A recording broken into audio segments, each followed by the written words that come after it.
So taking a bit of domestic glass cleaner on a cotton bud, I'm going to blow all that loose dust away first. At the inside surface I can see that that surface is not clean. May even have a hint of fungus on that. I'll clean that, turn my Q-tip round and clean with the other end. That looks improved. Now I'll take another cotton bud and do the other surface of the glass.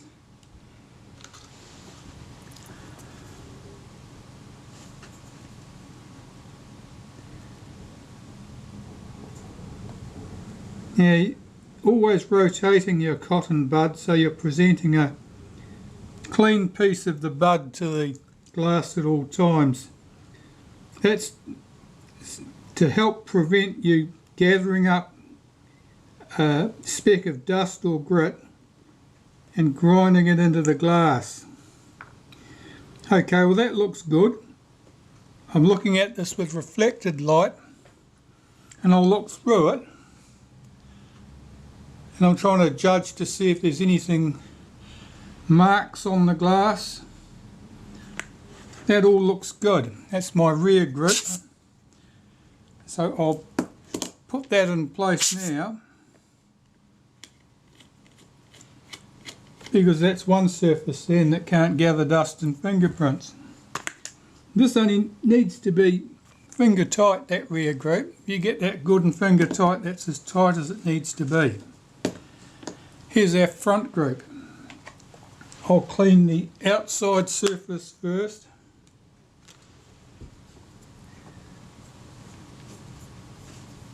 Let's get that dust off there.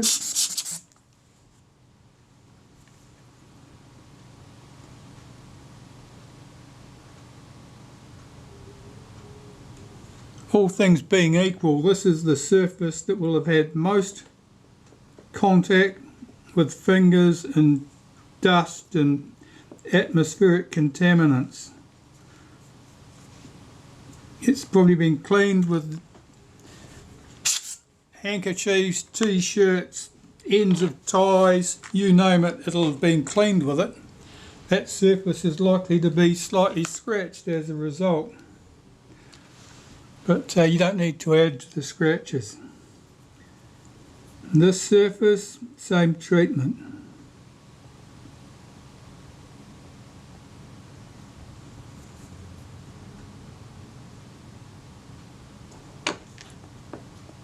The innermost surfaces on this group and the rear group, they may be hazy with oil droplets, minuscule oil droplets. You get a haze on the glass sometimes.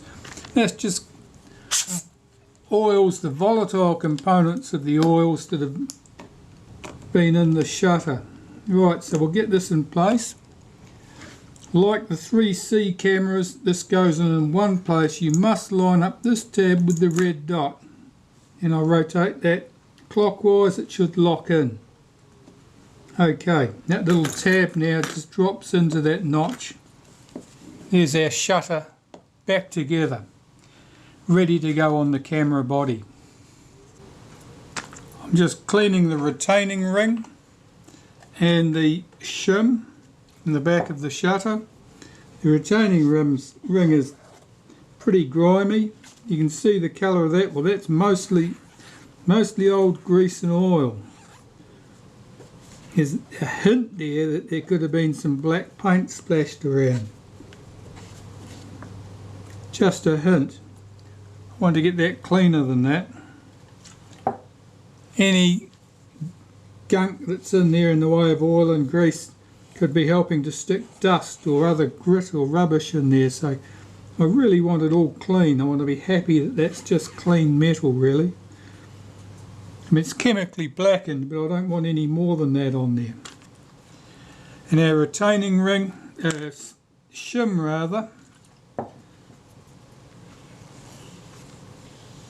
that's marked. They tend to be marked. They're only thin steel.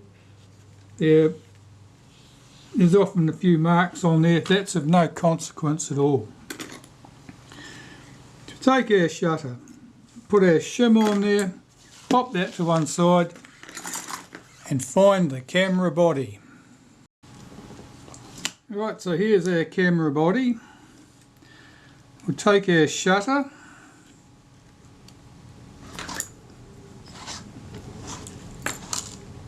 now this curved rack, that's going to want to be round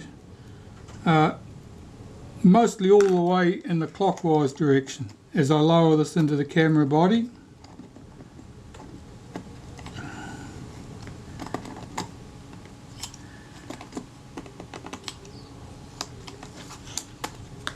And then I'm going to try the film advance and see if it'll cock the shutter.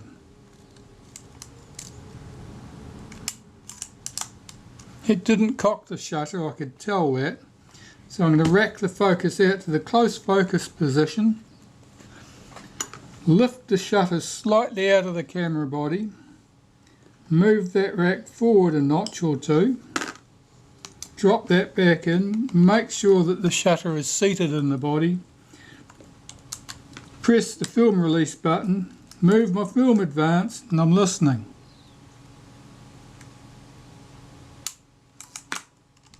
No, that cocked the film advance, didn't cock the shutter. I need to advance it another notch, another tooth.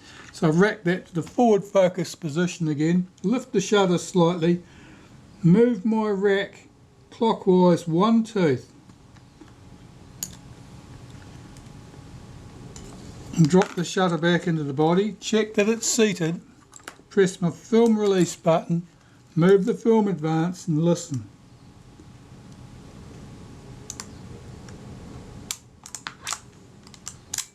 That was it.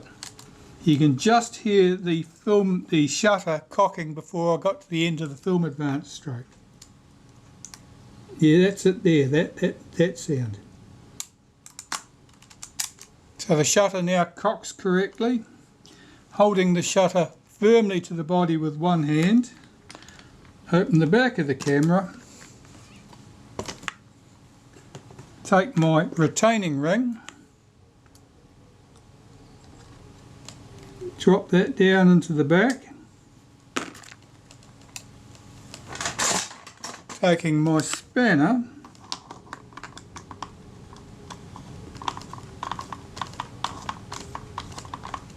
tighten that up loosely, not tight. Check that my shutter is seated. It didn't feel like that was quite seated. Yeah, it certainly had. It had wriggled off so that the screw wasn't aligning it correctly. Okay, let's try it again.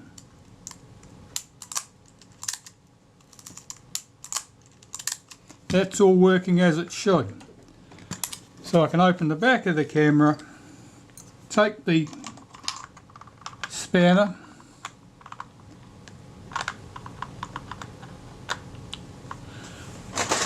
and I can tighten that up.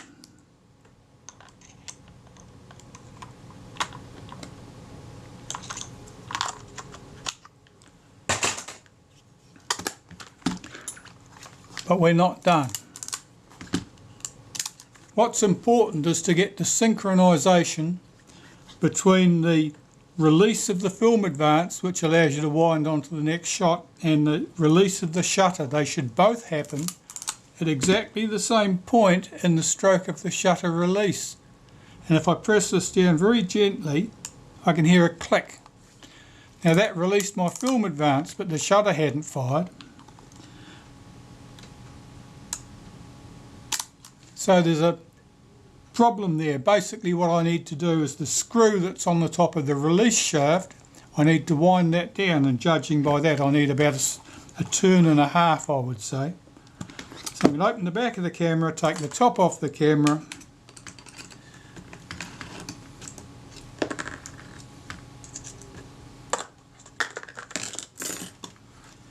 my meter, I'm just going to check where that was, and my alignment mark was right up by the 18,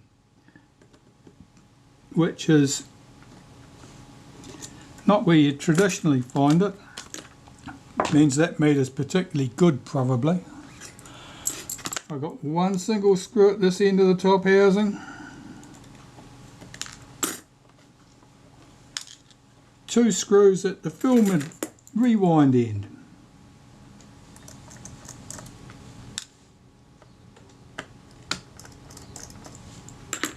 Holding my finger firmly on top of the meter so it does not lift off with the top cover. Lift off the top cover. I can lift my meter out of the way. There's the screw we're interested in on the top of the release lever. Half a stop, 1 stop, 1.5 stops, that's what I said, wasn't it? We'll see how, I think that's a good place to start. Get that back in place, put my meter back in place.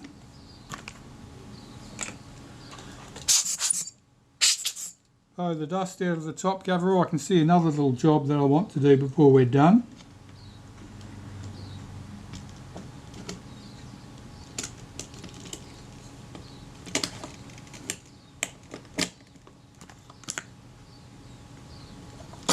That's all in place. I'll hold the top cover on with my thumb and I'll test this action. No, it still released the film advance before the shutter fired.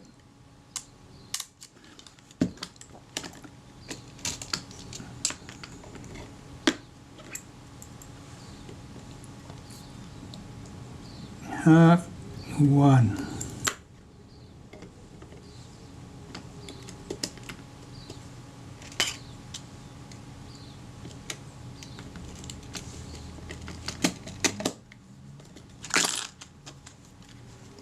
Try it again.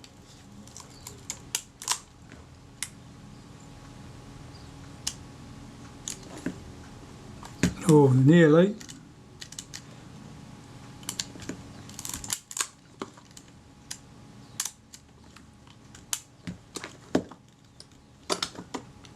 That didn't release the film advance that time. We've gone too far. Let's go back.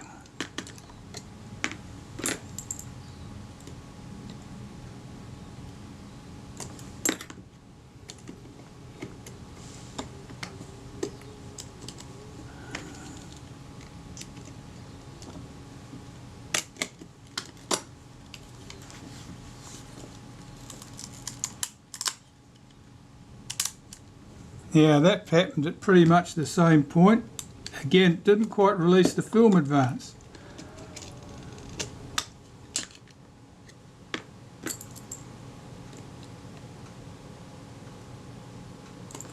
Bring that back up 1/4 of a turn.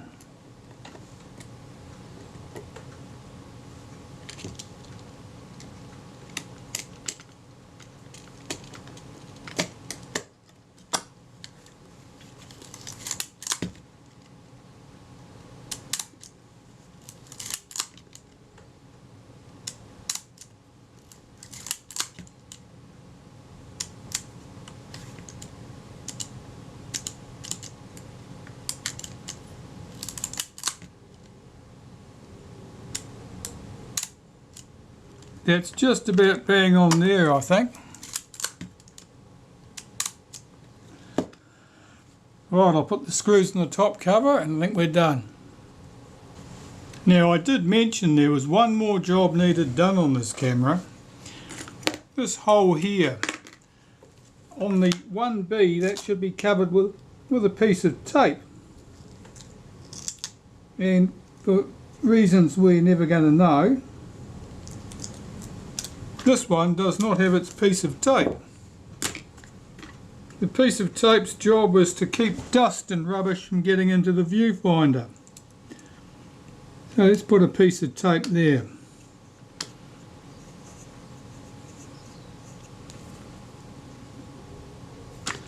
That should help. Yeah, last dust out.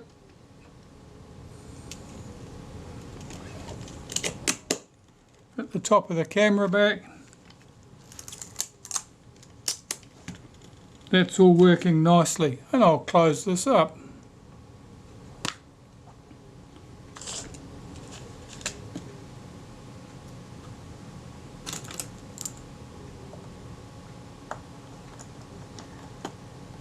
I must say that this particular camera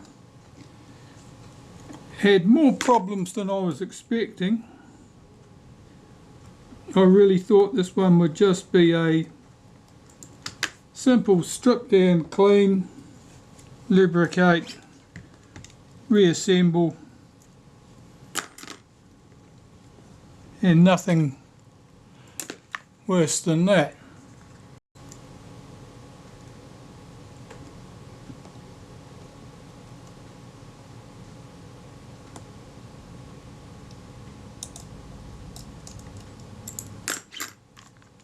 And put the meter knob back on the top, turn that fully clockwise, put this in. I know that drops in it where I expect it to. Pull that back slightly from there because it'll turn as I do the screw up. Put this piece on, it's already got its wavy washer sitting in there. Do that screw up.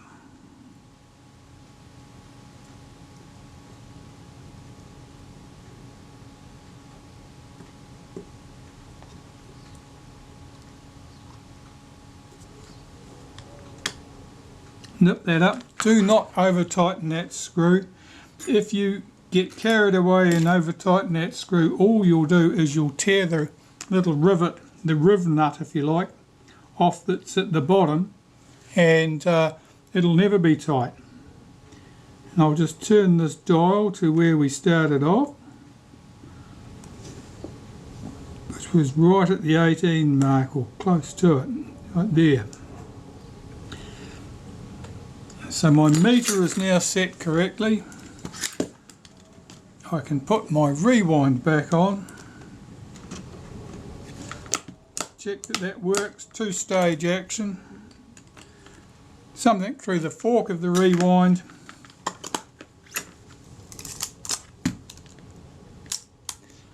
And here we have our camera all good to go. So we'll set that to, set them to a 125th and f/16. That was the way the cameras you always used to get sent home when I worked at Kodak. Why? I don't know. That was just seemed to be a good idea at the time. And we'll check the self timer once more.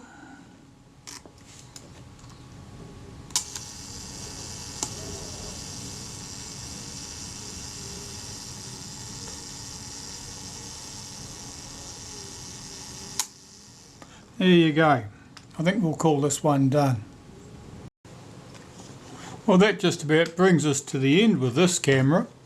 It's all back together and going. Now, while I was busy doing this one that you saw me doing, I was also dealing with this one. This is the other Retina 1B type 019. 2. This is the earlier one with the body moulding along the top. This was the one you saw me service. Now there are differences between these cameras, even though they have the same type number. They are by no means identical. We know the top covers are different. There's a different style there in the top cover.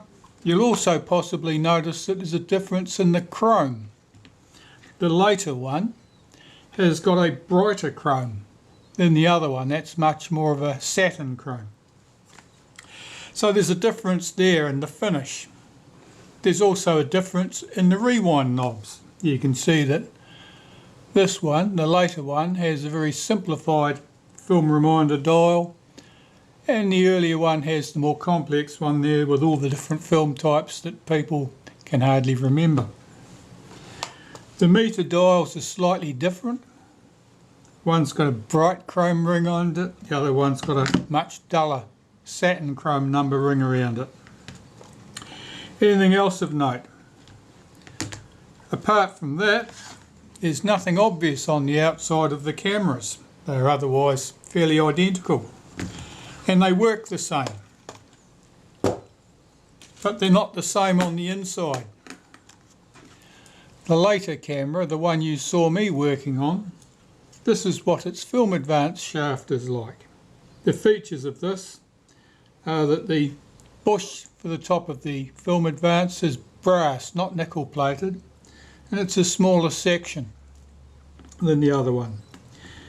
And this little drive dog piece here is just a flat plate, whereas its mate here, the earlier style, this little plate here is more elaborate. Its steps, there's quite a difference in the way that's put together. So these two film advance mechanisms work in the same way, but the parts are not to be considered interchangeable. So there's a difference there. And that one, you'd say that was fairly substantial because you wouldn't suspect that from the outside of the camera. What parts were replaced during the servicing? Well, there's that screw, which was a complete foreigner, and that was in the rewind. I think that was on, yeah, the rewind bush. This screw from the top of the film advance shaft is distorted. It's weakened and almost certainly would have failed in the fullness of time, so that needed replacing. And here we have the shutter speeds settings cam plate. Now that had corrosion on it, and I tried my best cleaning this up, but I wasn't happy with the rough surface here, and so it was easier to replace that with something from my spares than to persevere with that. So that was a shame.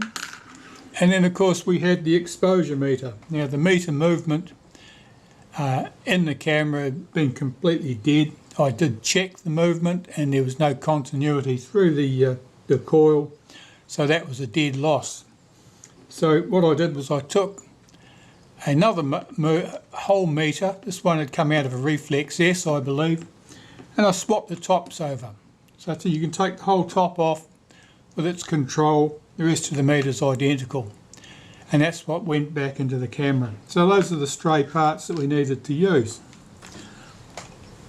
So now I've got two cameras here, and these are going on my cameras for sale page on my website. If you're interested, you can follow the link which I'll put in the description for this video, and you'll be able to contact me, and if you like what you see, you can purchase one. So, thanks for watching.